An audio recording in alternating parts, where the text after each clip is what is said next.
The day the world stopped making sense was the day I found the divorce papers on the kitchen table. My name is Anna Richardson, a 32-year-old marketing manager, and until that moment, I thought I had a loving husband and a stable life. I had just returned from my mother's funeral, my heart heavy with grief. Ethan, my husband of 6 years, was nowhere to be seen. Only the papers, cold and impersonal, greeted me. The message was clear. He wanted out of our marriage. Staring at the documents, a numbness spread through me. Just weeks ago, my mother, a woman of strength and resilience, had left me our family estate, a sprawling mansion nestled in the countryside. It was a place of childhood memories, of laughter and warmth, and now it was the center of my crumbling world. I heard the door open and close. Ethan walked in, his face impassive. "Anna, we need to talk," he said, his voice devoid of emotion. I held up the papers. "Is this your idea of a conversation?" Ethan sighed, running a hand through his hair. "It's not just that. I've been thinking about us, about everything. It's not working, Anna." "Not working?" My voice rose, tinged with disbelief and anger. "You wait until my mother dies, until I inherit her estate, to tell me our marriage isn't working." "It's not about the estate," he said, avoiding my gaze. "Then what is it about, Ethan?" I demanded. He hesitated, then spoke words that would haunt me. "I want to transfer the estate to my parents, the Carters." His words hit me like a physical blow. "Your parents?" I repeated, incredulous. "Why would you even think that's acceptable?" Ethan's expression hardened. "They need it more than we do, and it's not like you're attached to that place." "Not attached?" I laughed bitterly. "That place is my childhood home. My mother poured her soul into it." Ethan shrugged, a gesture that spoke volumes. "Well, I've made up my mind. If you're not okay with it, then this," he gestured to the divorce papers, "is the only way." I stared at him, the man I had loved, now a stranger. "Fine," my voice steady despite the turmoil inside. "You want a divorce? You'll get it. But know this, Ethan Carter, I won't let you take my mother's legacy from me." Ethan's smirk faded, replaced by a flicker of surprise. Perhaps he hadn't expected me to stand my ground, but I was my mother's daughter, strong and unwavering. I took the papers, my hands trembling slightly, and walked out of the room. That night, I couldn't sleep. The mansion, my mother's pride and joy, was under threat, and I knew I had to fight back, not just for the estate, but for my dignity. I made a decision. The next morning, I would call the one person who could help me, my Uncle Martin, a seasoned attorney. As dawn broke, I felt a sense of resolve. Ethan had underestimated me. I wasn't just going to roll over and let him take everything from me. No, I was going to fight, and I was going to win. The morning sun filtered through the curtains, casting a warm glow across the room, but the turmoil in my heart overshadowed any comfort it might have offered. With determination, I dialed Uncle Martin's number, my fingers trembling slightly. He answered on the second ring. "Anna, dear, how are you holding up?" His voice was a balm, soothing yet tinged with concern. "Not well, Uncle," I admitted. "I need your help." As I explained the situation, the silence on the other end of the line grew heavy. When I finished, Uncle Martin's response was sharp and immediate. "Ethan can't do that, Anna. It's illegal and morally reprehensible. We'll fight this." His words bolstered my resolve. "I want to protect what Mom left me," I said. "I won't let Ethan and the Carters bully me into submission." "Good," Uncle Martin said firmly. "Let's meet at my office. We'll go over everything and plan our next steps." The drive to Uncle Martin's law firm was a blur, my mind racing with thoughts of legal battles and the possibility of losing my mother's legacy. I found Uncle Martin waiting for me, his expression grave. "Anna, this is going to be a tough fight," he began as we sat down in his office. "Ethan's move is not only unethical, but it's also illegal. He can't just transfer ownership without your consent." I nodded, feeling a mix of fear and anger. "What do? We challenge it," Uncle Martin said. "We'll file a case against him, prove that what he's doing is unlawful. But you need to be prepared, Anna. This will get messy." I steeled myself, thinking of my mother and the memories tied to the mansion. "I'm ready." Over the next few hours, Uncle Martin outlined the legal procedures. We discussed strategies, potential outcomes, and the evidence we needed. He was meticulous, leaving no stone unturned. As I listened, a sense of empowerment grew within me. I wasn't just fighting for property. I was fighting for justice, for my mother's memory. As I left his office, Uncle Martin's parting words echoed in my mind. Remember, Anna, truth and justice are on your side. Hold on to that. The days that followed were a whirlwind of legal documents, meetings, and preparations. Uncle Martin was a fortress, guiding me through each step. Yet, despite his reassurances, the weight of the situation weighed heavily on me. The mansion wasn't just a building, it was a symbol of my mother's love and hard work. Losing it would be like losing her all over again. But amidst the chaos, a newfound strength emerged within me. I was no longer the vulnerable woman Ethan thought he could easily discard. I was Anna Richardson, fighter and survivor, ready to reclaim what was rightfully mine. The days leading up to the confrontation at the mansion were fraught with tension and anticipation.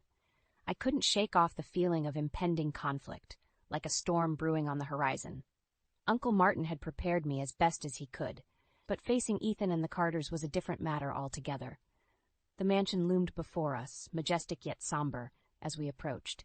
My heart ached seeing it under these circumstances. Uncle Martin placed a reassuring hand on my shoulder. Remember, you're not alone in this, he said. Ethan opened the door, his expression a mix of surprise and irritation. Anna, what are you doing here? He asked, his tone cold. I think you know why we're here, Ethan, I replied, trying to keep my voice steady. The Carters emerged from the living room, their faces a picture of feigned innocence. Anna, dear, what's all this about? Mrs. Carter asked, her voice dripping with false concern. It's about this house and your unlawful attempts to take it from me, I said, facing them squarely. Ethan scoffed. It's for the best, Anna. You don't need this place. I don't need it? I echoed, incredulous. This house is my mother's legacy. You have no right to it. Uncle Martin stepped forward, his lawyer persona in full swing. Ethan, Mrs. Carter, Mr. Carter, you are all in violation of the law. Transferring property without consent is illegal, and we will take this matter to court if necessary. The Carters exchanged nervous glances, while Ethan's facade began to crumble. You can't win this, Anna, he said, but his voice lacked conviction.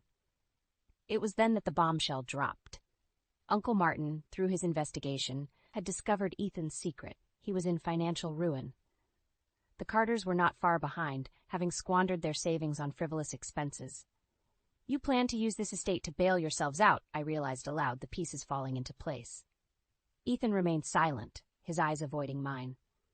The Carters looked away, their shame evident. The revelation only fueled my resolve. I won't let you destroy my mother's legacy, I declared. This house is not a pawn for your debts.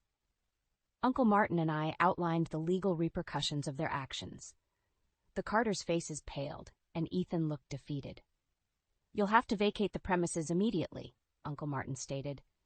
Any further attempts to claim this property will result in serious legal action.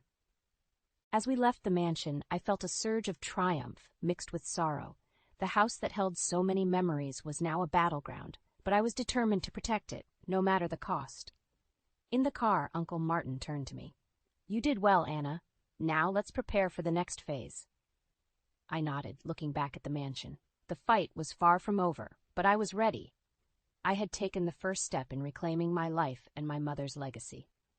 In the weeks that followed the confrontation at the mansion, life settled into a new rhythm. The legal proceedings were underway, and though it was a time of uncertainty, I found strength in the knowledge that I was fighting for what was right. The mansion remained a silent witness to the turmoil, standing as a symbol of my mother's legacy, now entwined with my own resilience. It was during this time that David, a colleague from work, became an unexpected source of support. David had always been friendly, but we had never crossed the path of personal connection. That changed one afternoon as we both stayed late at the office. Anna, how are you holding up with everything? David asked, his voice tinged with genuine concern. I hesitated, not used to opening up.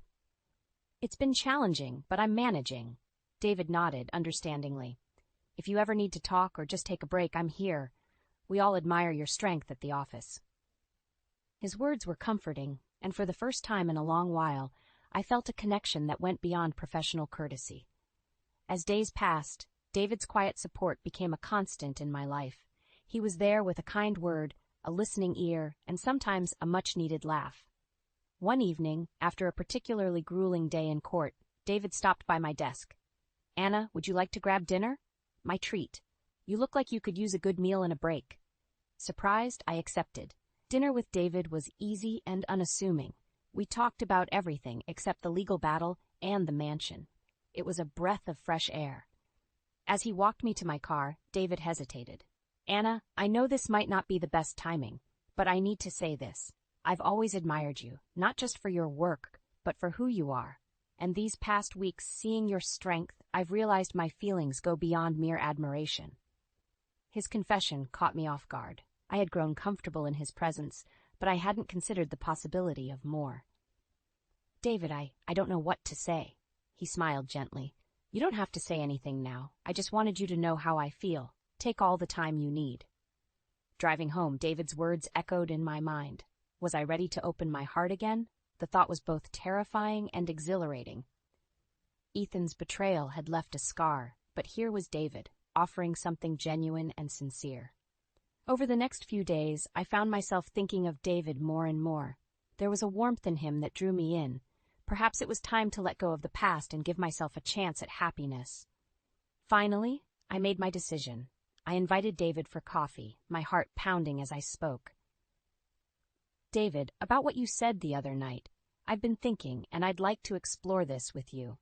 His smile was all the answer I needed.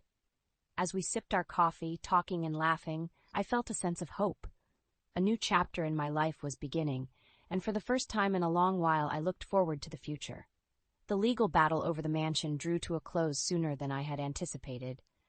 Uncle Martin's expertise and the clear evidence of Ethan and the Carters' deceit swung the case in our favor. The judge's verdict was unequivocal. The mansion remained rightfully mine, and any claims Ethan or his family had were null and void. It was a victory not just legally, but morally too. It felt like a vindication of everything my mother and I stood for. However, the end of the legal battle didn't bring the peace I had hoped for. Ethan, desperate and cornered by his financial woes, reached out to me. His calls and messages, full of pleas and excuses, were hard to bear. The man I once loved was now unrecognizable, consumed by his own greed and mistakes. One evening, as David and I walked in the park, my phone buzzed. It was Ethan again. Sighing, I decided to confront the past one last time. Ethan, this needs to stop, I said firmly as I answered the call. Anna, please, I'm begging you, help me. I have nothing left. His voice was a mix of desperation and despair. The old me might have faltered, but I had grown stronger, wiser. Ethan, what happened is a result of your choices. I can't help you. You need to take responsibility for your actions. But we were married, Anna. Doesn't that mean anything? He pleaded. It did once, I replied. But you made your choices, Ethan. I've moved on, and I suggest you do the same. Hanging up, I felt a chapter of my life conclusively close. David, ever supportive, squeezed my hand. Are you okay? He asked. I nodded, a sense of relief washing over me. Yes, I am. It's finally over. As we continued our walk, the future seemed brighter, full of possibilities. David and I grew closer, our relationship deepening into something beautiful and real. He was a partner in every sense, supportive, loving, and understanding. Eventually, David and I decided to get engaged. It was a simple affair, but it symbolized a new beginning, a promise of better days. Uncle Martin, ever my pillar of strength, was overjoyed. You deserve all the happiness in the world, Anna, he said, his eyes glistening with unshed tears. The mansion, once a battleground, transformed back into a home filled with love and laughter. David and I decided to adopt a child, bringing a new ray of hope into our lives. Our family wasn't traditional, but it was ours, built on a foundation of love, respect, and understanding. As I watched our child play in the garden, the same garden where I had played as a child, I felt a profound sense of contentment. Life had come full circle. The trials and tribulations had led me here, to this moment of peace and happiness. I realized then that the echoes of deceit and betrayal were behind me. In their place were the echoes of redemption, of love, family, and new beginnings. And as the sun set on the mansion, casting a golden glow over our home, I knew that we were ready to face whatever the future held, together.